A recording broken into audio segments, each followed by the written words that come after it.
Chance ఉంది postpone చేసేది టెట్కు డిఎస్సికి మధ్య కనీసం 90 రోజులు ఎన్సిటిసి గైడ్ లైన్స్ ప్రకారం 90 రోజులు ఉండాల టైం కానీ తక్కువ టైం ఉన్నందు వల్ల బయట ఇంచడం కూడా చూసాం మనం పోస్ట్పోన్ అయ్యే ఛాన్స్ ఉంటుందంటారా ఉండాలని మేము ఖచ్చితంగా పోస్ట్పోన్ అయ్యేదాకా మేము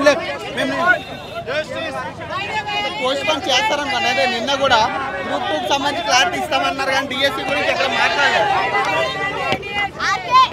అదైతే మేము నిరుద్యోగులు తెచ్చుకున్న ప్రభుత్వం ఏదైతుందో మాకు పోస్ట్పోన్ కావాలని మేము ఆకాంక్షిస్తున్నాం.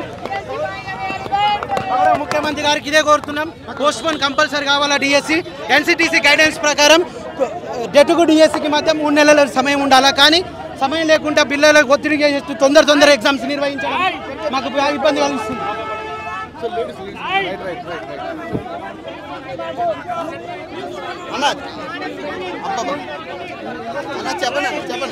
చెప్పండి అన్నది ఏదైతే ఇప్పుడు డిఎస్సికి సంబంధించి పోస్ట్పోన్ చేసే ఛాన్స్ ఉందన్నారు. ప్రభుత్వం చాలా నిరంకుశంగా వ్యవహరిస్తుంది సార్. మాకు ఒకటే నెలలోనే 4 ఎగ్జామ్లు పెట్టి మనం తీవ్రంగా మానసికంగా వ్యతిరేకిస్తుంది. ఖచ్చితంగా ఈ ఎగ్జామ్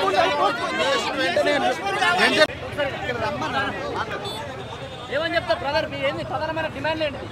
డిమాండ్ లేదన్నా, మాకున్న ఏజెన్సీ 17,000 ఖాళీ వేకెన్సీస్లలో మాకు డిఎస్సి 3 నెలలు వాయిదా చేసి ఎగ్జామ్ నిర్వహించాలి. డిఎస్సి ఎగ్జామ్ సిలబస్ అనేది గ్రూప్ 1, గ్రూప్ 2, గ్రూప్ 3 కనుక హెవీ సిలబస్. మాకు టెట్ ఎగ్జామ్ నిర్వహించి కనీసం 15 రోజులు కాలేదు. ఆ 15 రోజులనే మళ్ళీ మాకు డిఎస్సి ఎగ్జామ్ అని చెప్పేసి డేట్లు ప్రకటించినారు. మా సిలబస్ ఏది కంప్లీట్ కాలేదు. 2-3 నెలల వరకు ఎగ్జామ్ ఉంది లేదు అనేది ఏది చెప్పకుండా మాకు అనేసి ఇట్లా ఎగ్జామ్ నిర్వహించి